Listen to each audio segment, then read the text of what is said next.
네, 제가 목이 좀 쉬었습니다. 어제 체육대회 때 소리를 좀 질러가지고.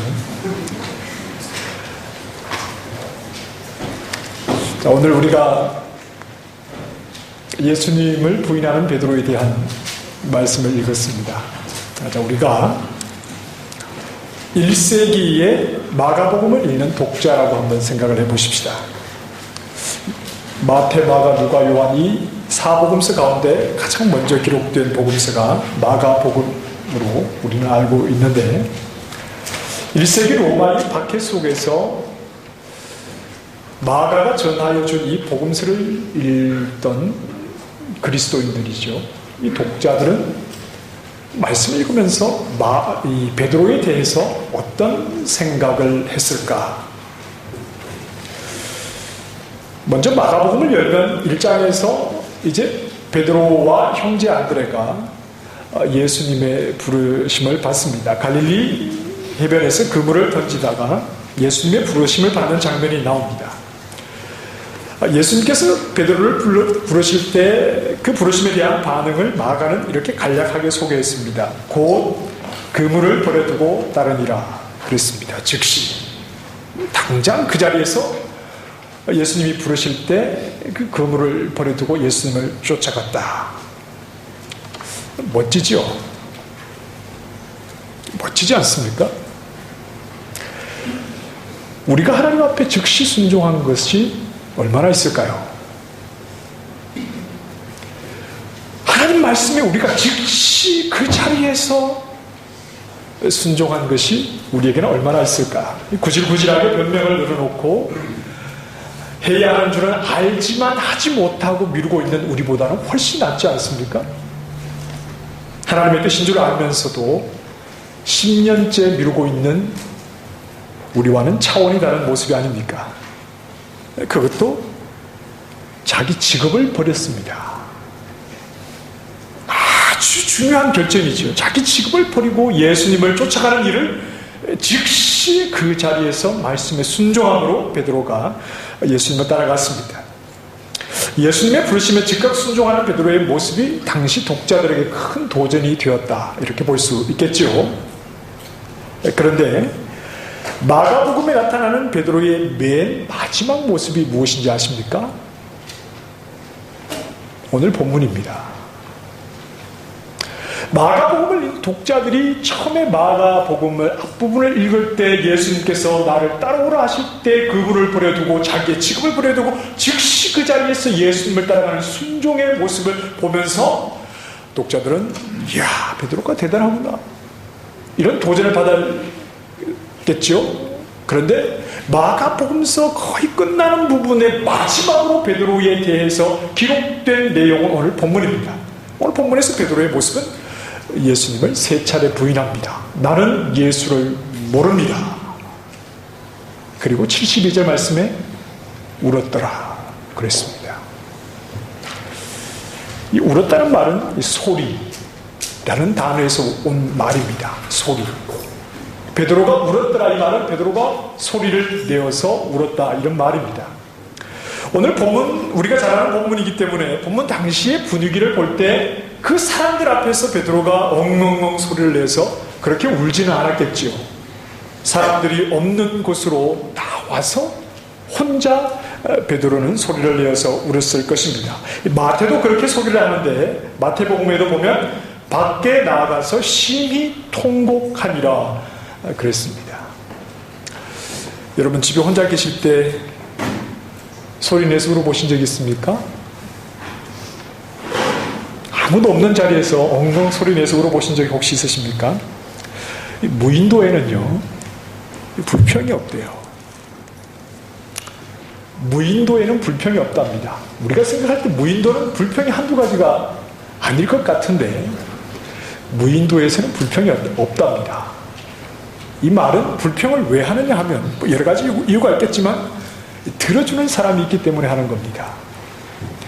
내가 불평을 하면 들어주는 사람이 있을 때 자꾸 이렇게 불평을 하게 되는 거죠. 우는 것도 마찬가지라고 봅니다. 봐주는 사람이 있으면 더 크게 그렇게 울게 됩니다. 그런데 밖에 나가서 혼자 베드로는 웁니다. 사람이 없는 곳으로 찾아서 그 밤에 혼자 밖에 나가서 우는데 적당히 우는 것이 아니라 큰 소리를 내면서 통곡을 하면서 우는 겁니다. 자, 이것이 독자들이 마가복음을 통해서 보았던 베드로의 마지막 모습입니다. 자, 여러분이 독자라면 이런 마지막 베드로의 모습을 보면서 어떤 생각이 드시겠습니까?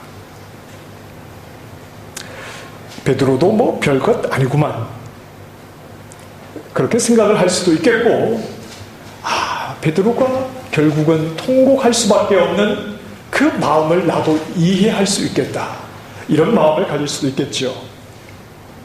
지금 베드로에 대한 내용을 읽고 있는 1세기의 독자들 자신들도 예수님을 따라가는 사람, 오늘 본문 말씀에서 도당 이런 표현이 되어 있는데 이것은 쉽게 이야기하면 한패, 이런 말입니다.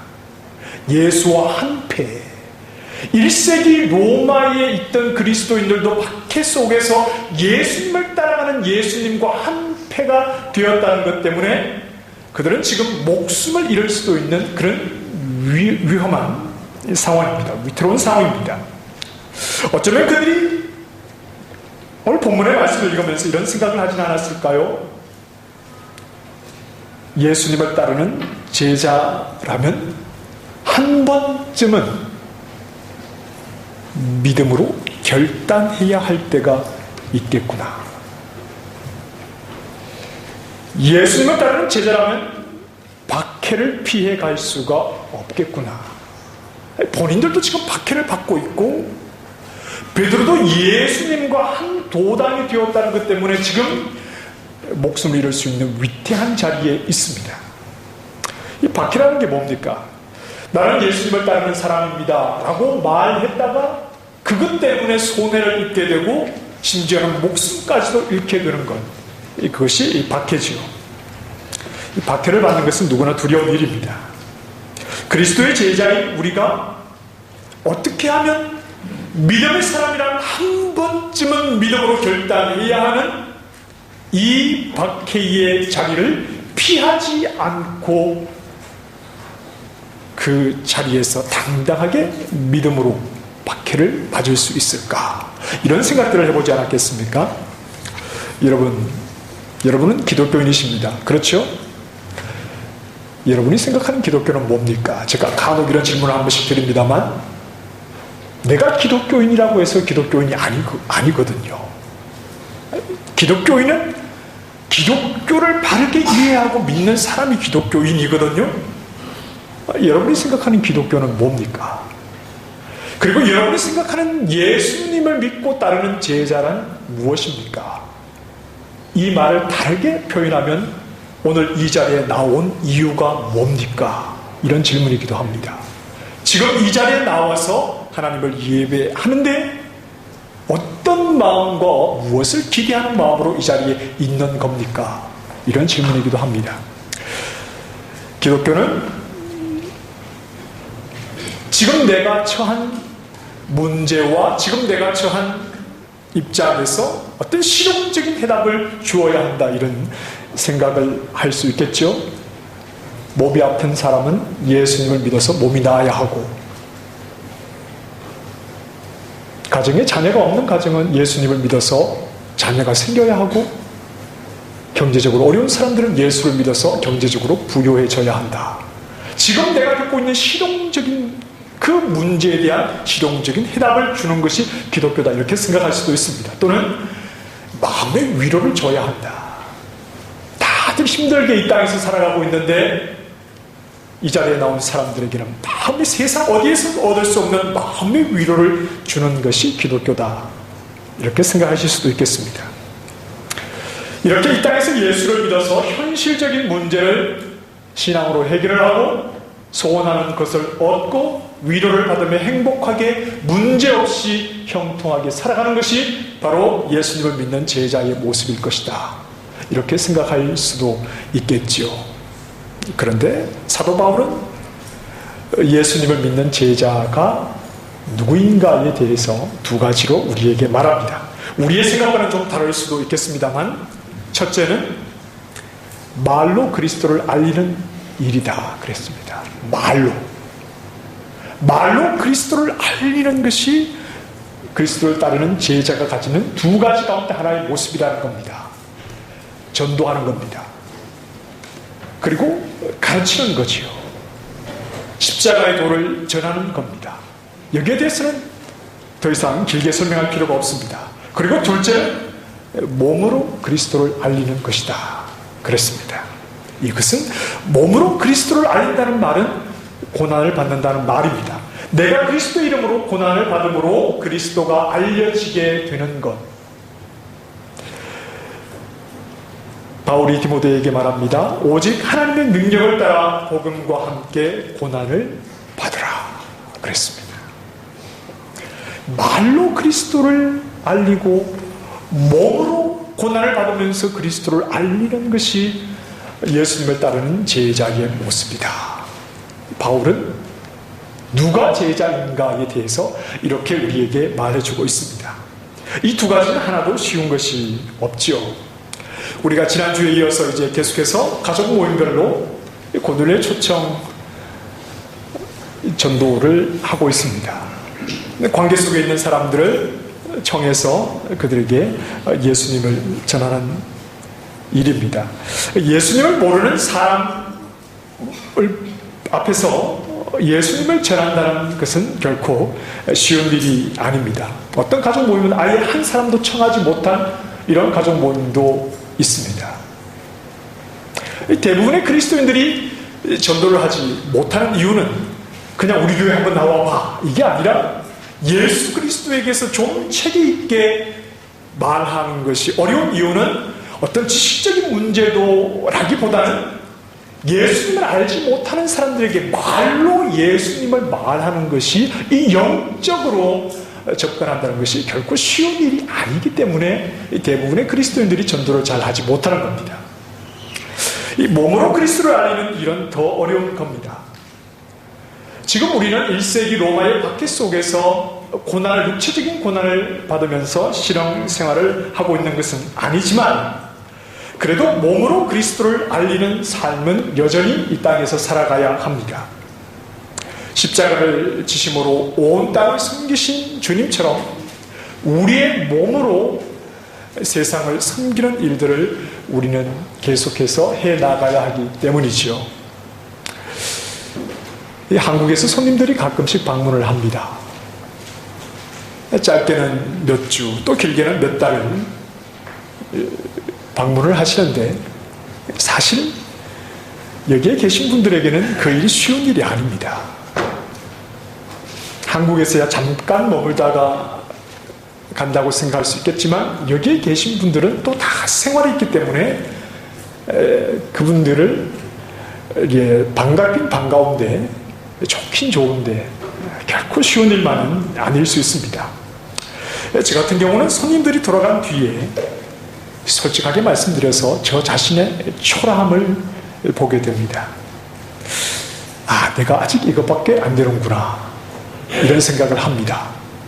좀 더 잘해드리고 좀 더 좋은 것을 드리고 좀 더 쓰고 좀 더 잘 따뜻하게 생겼더라면 좋았을 텐데 하는 이 후회가 늘 있습니다. 누가 한국에서 온다 그러면 그래 우리 주님을 섬기는 마음으로 섬겨야지 이렇게 시작을 했다가 돌아가시고 나면 그런 마음으로 끝내지 못할 때가 많은 것이지요. 이 몸으로 그리스도를 보이는 일은 결코 쉬운 일이 아닙니다. 사도 바울이 말하는 제자, 말로 그리스도를 전하고 몸으로 그리스도를 보이는 일은 결코 쉬운 일이 아닙니다. 하지만 그리스도의 제자라면 이 두 가지에서는 자유할 수가 없는 겁니다. 입을 열어서 그리스도를 말하고 몸으로 고난을 받더라도 그리스도를 드러내는 일은 예수님을 따르는 제자에게는 반드시 필요한 일이라고 할 수 있습니다. 그런데 베드로는 지금 이 두 가지가 한꺼번에 다 무너집니다. 그는 입을 열어서 내가 예수와 함께 있었던 사람입니다. 내가 지난 3년 동안 예수님을 따라다녔던 예수님의 제자입니다. 나도 예수님과 한 도단입니다. 라고 입을 열어 말하지 못했습니다. 예수님은 그리스도십니다. 당신들이 기다리던 메시아가 바로 저분입니다. 이렇게 입을 열어서 말하지 못했다는 겁니다. 그리고 사내들인 공회에서 자신이 그리스도라는 것을 말씀하시는 바람에 신성 모독죄에 걸려서 침뱉음을 당하고 뺨을 맞고 온갖 수모를 겪는 예수님에게로 베드로가 목을 날리며 뛰어들어가서 차라리 내 몸을 치시오, 나는 예수님을 위해 죽기로 각오했소이다 라고 고난의 자리에 뛰어들어서 몸으로 그리스도를 드러내지도 못했던 것입니다. 자, 이렇게 입을 열어서 그리스도를 말하지 못하고 자신의 몸으로 고난을 받으면서 그리스도를 제자임을 드러내지 못했던 베드로는 지금 제자의 모습이 아니죠. 베드로의 말과 베드로의 몸은 오히려 예수님에게서 멀어집니다. 그래서 예수님을 부인합니다. 어떻게 부인합니까? 계집종의 말 한마디에 그 신앙 양심을 팔아버리지요. 너도 나사렛 예수와 함께 있었도다. 베드로가 부인하여 이르되 나는 네가 말하는 것이 무엇인지 알지도 못하고 깨닫지도 못하겠노라 하고 그 자리를 피해버립니다. 그러나 여종은 확신하고 있는 겁니다. 그래서 베드로를 따라가서 옆에 있는 남자들에게 말을 하지요. 이 사람도 그 도당이라 그럽니다. 70절 말씀해 보니 또 부인하더라. 우리말에는 이렇게 짧게 되어 있습니다만 베드로가 또 부인합니다. 그 부인한 결과 어떤 반응이 일어납니까? 너도 갈릴리 사람이니 참으로 그 도당이다. 이 말은 옆에 있는 사람들이 하는 말입니다.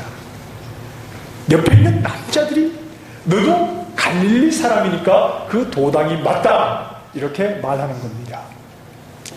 제가 어느 가정 신방을 가서 이제 예배를 드립니다. 한 10분 정도 이제 말씀을 전하고 예배를 마쳤습니다. 그냥 만나면 이렇게 인사만 하고 좀 긴 대화를 나눠본 적은 없는 분인데 그렇게 예배를 마치고 나니까 그분이 저에게 이런 말씀을 하세요. 목사님 경상도십니까? 그래요. 그냥 평소에 인사할 때는 잘 몰랐는데 제가 한 10분 정도 말씀을 전하는 가운데 제 억양 속에 경상도의 억양이 드러난 거지요. 이 사람들이 베드로가 갈릴리 사람이라는 것을 어떻게 알았을까요? 성경에는 그저 한마디 또 부인하더라 이게 전부인데 말입니다. 주변에 있는 사람들이 베드로가 갈릴리 사람이라는 것을 알았다는 것은 베드로가 말을 많이 했다는 말입니다. 또 부인하더라 나 예수님 몰라요? 이렇게 끝난 것이 아니라 많은 말을 했다는 말입니다. 이 헬라어 성경에 보면 이 부인하더라 이 말은 미완료 시제가 되어 있습니다. 이 미완료 시제라는 것은 한 번으로 끝나는 것이 아니라 반복되는 것을 말합니다. 이 성경에서 대표적인 미완료 시제가 회개하라 이 말씀입니다. 회개하라 천국이 가까이 왔다. 회개는 한 번으로 끝나는 것이 아니라 반복되어야 하는 것을 말씀하는 겁니다. 또 부인하더라.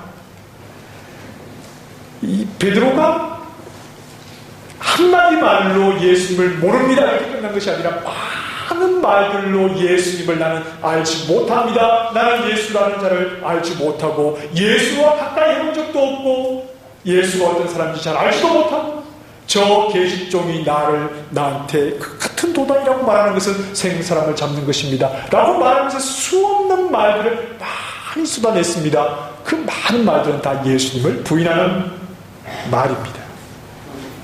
그 많은 말들 속에 고향 갈릴리의 억양이 나오는 겁니다. 그러니 그 억양을 보고 주변에 있는 사람들이 너도 갈릴리 사람이구나 라고 말을 하는 겁니다. 예수님이 갈릴리 지방 나사렛 출신 아니십니까? 이제 일이 커졌습니다. 한 계집종이 아니라 주변에 있는 남자들까지 예수님과 함께했던 사람이라고 자신을 의심하고 있으니 이제는 그냥 모른다고 해서 될 일이 아니지요. 71절 말씀에 그러나 베드로가 저주하며 맹세하되 그랬습니다.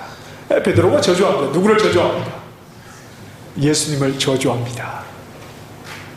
저주의 정도는 우리의 상상을 초월할 거라고 생각을 합니다. 예수, 지가 메시아라고요? 천벌을 받을 놈. 이 정도는 약올있죠. 그는 온갖 자신이 알고 있는 모든 나쁜 말과 더러운 말을 다 담아서 예수를 저주하고 예수를 비난했을 것입니다. 예수님을 저주까지 했으니 누가 베드로를 의심하겠습니까? 그 자리에 있던 사람들이 이제 확신했습니다. 무엇을 확신했을까요? 베드로는 예수의 제자가 아니구나. 베드로는 예수님과 아무 관계도 없는 자구나 하는 것이 베드로의 말을 통해서 사람들에게 드러나고 말았습니다. 베드로는 울지요. 큰 소리로 통곡해서 웁니다. 여러분, 베드로가 예수님을 부인하긴 했습니다만 예수님에 대한 믿음이 완전히 사라진 것이었습니까? 예수님을 불신한 사람이 갑자기 예수님을 믿지 않는 사람이 된 것입니까? 그것은 아닙니다. 그러나 베드로가 통곡해서 우는 것은 자신의 한계를 느꼈기 때문이죠. 어쨌든 지금까지는 예수님을 따라왔지만 이제 더 이상은 예수님을 따라가지 못하는 자신의 한계를 느낀 겁니다. 여기에 대해서 우리가 베드로는 부인했지만 우리는 최선을 다해서 예수님을 부인하면 안 됩니다. 이렇게 말하면 좀 무리일 수 있습니다. 이 말은 우리가 상황에 따라 예수님을 부인해도 됩니다. 이 말이 아닙니다. 베드로와 제자들이 우리가 어떤 일이 있더라도 내가 죽는 한이 있더라도 예수님을 부인하지 않겠습니다라고 말했던 것이 몇 시간 전에 예수님 앞에서 했던 말입니다. 그러나 베드로가 더 이상 갈 수 없는 그 길은 자기의 의지를 가지고 그 자리로 나아갈 수 있는 것이 아니었다는 것을 우리는 생각을 해야 합니다. 자, 지금 예수님은 말씀과 일치하는 삶을 살아가고 있습니다. 기록된 말씀을 따라 예수님은 걸어가고 계시지요? 이것은 예수님의 일입니다. 인자는 기록된 대로 가거니와. 그러나 베드로와 제자들은 누구도 말씀을 쫓아가시는 예수님을 따르지 못하고 다 포기하고 도망치고 맙니다. 여기서 우리가 한 가지 생각할 것은 지금 예수님과 베드로, 제자들 사이에는 하나의 큰 차이점이 있는 겁니다. 예수님은 성령의 인도함을 받는 분이었습니다. 예수님은 성령 안에서 하나님의 일을 이루어 가시는 분이었습니다. 예수님이 태어나신 것도 성령으로 이렇게 되어 태어나셨습니다. 예수님이 공생의 사역을 시작하시면서 세례를 받으실 때도 성령이 비둘기같이 그 위에 임하셨고, 그가 광야에서 사탄의 시험을 받을 때도 성령이 그를 이끄셔서 시험을 받으셨죠. 예수님 자신을 가리켜서 이렇게 말씀하기도 하셨습니다. 하나님이 보내신 이는 하나님의 말씀을 하나니 이는 하나님의 성령을 한량없이 주심이니라. 지금 예수님은 성령에 이끌려서 예수님이 이루셔야 할 하나님의 일을 이루어가고 계시는 겁니다. 하나님은 성령을 통해서 하나님의 일을 이루어 가십니다. 그러나 제자들에게는 아직 성령이 임하지 않았습니다.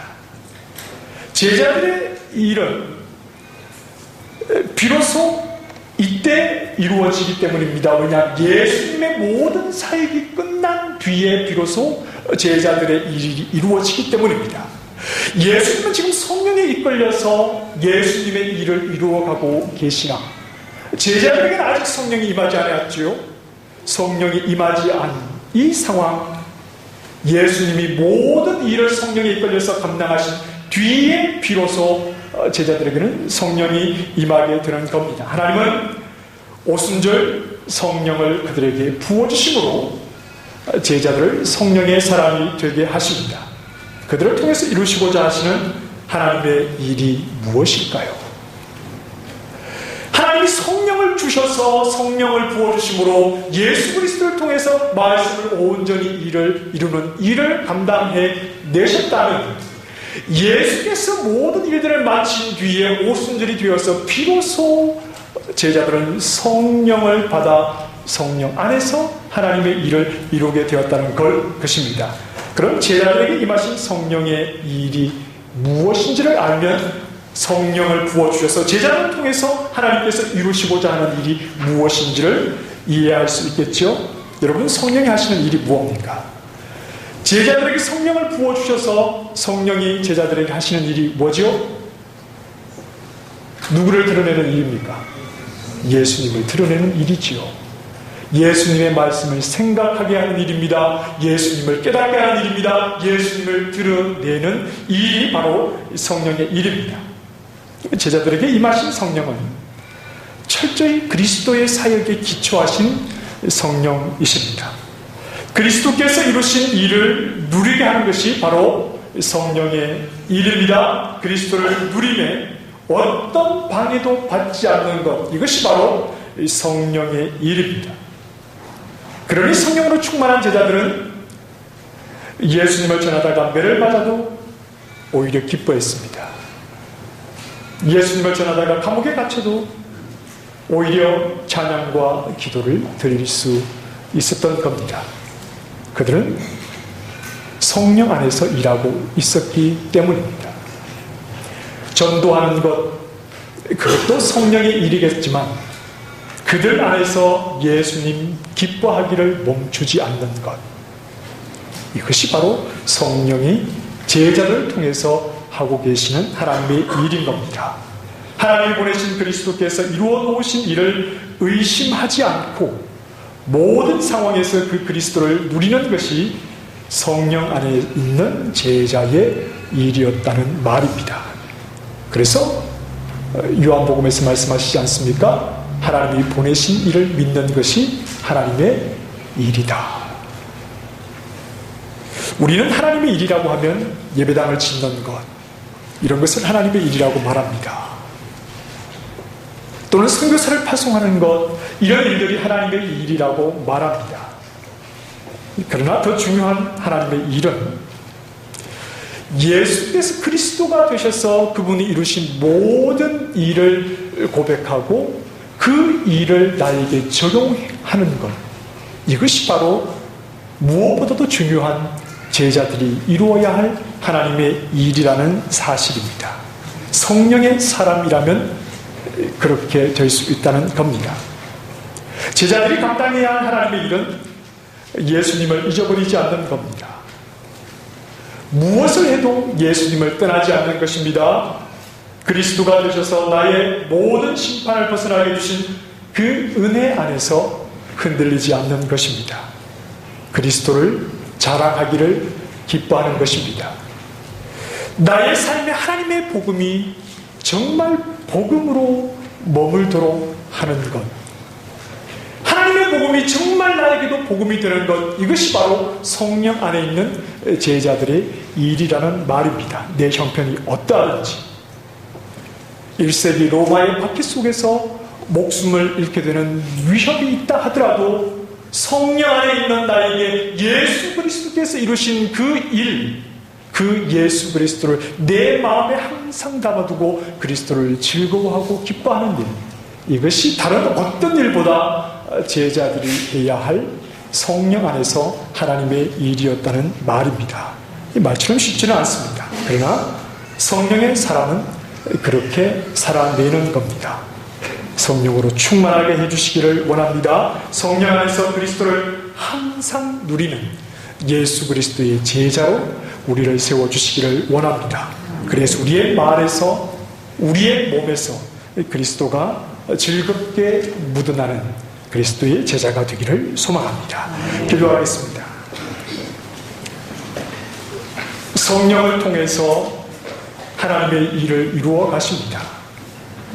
예수 그리스도의 십자가 사역이 다 이루어진 뒤에 우리에게 성령을 부어주심으로 예수 그리스도께서 이루신 그 하늘의 놀라운 은혜를 잊지 않고 늘 마음속에 담아두고 살아가는 것이 제자의 일이라는 것을 가르쳐 주십니다. 하나님, 우리의 형편이 어떠하든지 내 안에 심어두신 진정한 복음이신 예수 그리스도가 주시는 기쁨이 우리 속에서 사라지지 않는 성령 안에 제자가 되도록 우리를 도와주시옵소서. 성령으로 충만히 하시기를 원합니다. 예수님 이름으로 기도드립니다. 아멘.